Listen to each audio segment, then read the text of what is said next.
So the Chopper is possibly the most iconic rally bike in silhouette probably ever that the company's designed. And when you look at iconic designs, you know, there's many things in life that have been done before. So we decided to recreate this bike based on its cult following that it has still to this day. You know, it's over 50 years old, and you've got people of an age that had them as kids, you know, that love them. You've got youngsters that have seen their parents, pictures of the parents with them. It's a fashionable thing. It's, you know, it's not unlike any other normal bike that's out there.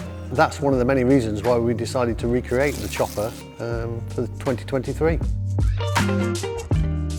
The time period to develop a bike like this is much longer than a regular bike because there's so many details that you've got to follow, and not only details, but the way things are made now are totally different to what they were back in the day. But we started this project back in early 2019.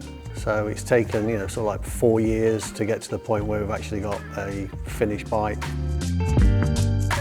The new Chopper, in terms of closeness to the original Chopper, or Mark II Chopper, should I say, part of the goal and the target from the very start was to make the bike so close that you can actually take parts from the new bike and retrofit them back onto an old bike because of such as the scarcity and availability of old new stock parts, let alone, you know, trying to rebuild a bike to anything that's like new standards these days. So yeah, you can take many things from the bike. You know, we remade literally, yeah, everything should fit.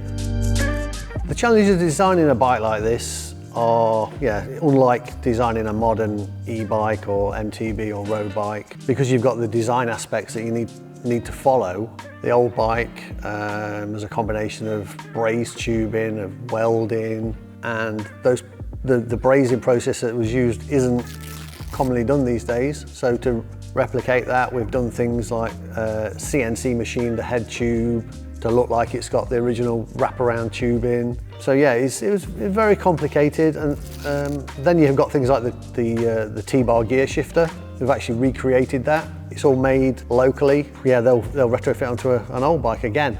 Remaking the saddle, so it's a whole one-piece saddle. Yeah, there's many things that we've done, and this is one of the reasons it's taken us sort of 4 years to get to this point. So, you know, people say, what makes the Chopper so iconic? So when you look back to when the Chopper concept was coming about, the original Chopper Mark I development started in the mid-60s. So, you know, you've got the sort of the hippie movement, free love, mods and rockers, but you've also got films like Easy Rider, which was, you know, all about crossing the states on Chopper motorcycles. You know, probably one of the most iconic films for that time period. Yeah, it's just totally different to any other bike of that time period, and even today. So yeah, I mean, as somebody that was growing up in the 70s, you know, I personally didn't have a Chopper, but I had two of my best friends had Choppers, and you know, I had a grifter, and we'd be riding around on their Choppers, wheeling and doing things, you know, which you shouldn't be doing, but as kids, that's what you did. So that's my memories of the Chopper. So between this new Chopper and the Mark II Chopper, what it's based on, a few things have changed over the years. Rules and regulations as far as test standards go are different. The main difference that you probably notice on the bike is that the saddle stroke sissy bar is slightly lower. And that's basically for standover height on modern day EN ISO test standards. So it has to be a certain height for the particular size of bike. The biggest compromise really is the sissy bar and saddle shape. So we've got the head badge. Traditionally, it just says Raleigh Nottingham. On the Mark IIs, it says the Raleigh. You know, so that shows we've gone to the trouble of remaking the head badge. The shifter, we've remade the shifter. That's now all formed from laser cut steel, folded, uses a ball bearing mechanism, so it's totally modern.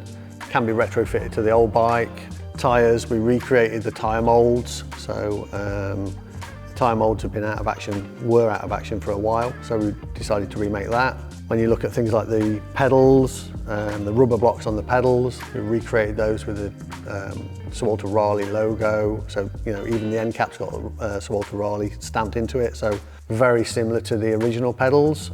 And yeah, many things that I think, you know, to the untrained eye, you wouldn't notice that this is a modern bike and not one of the original 70s bikes. So very close.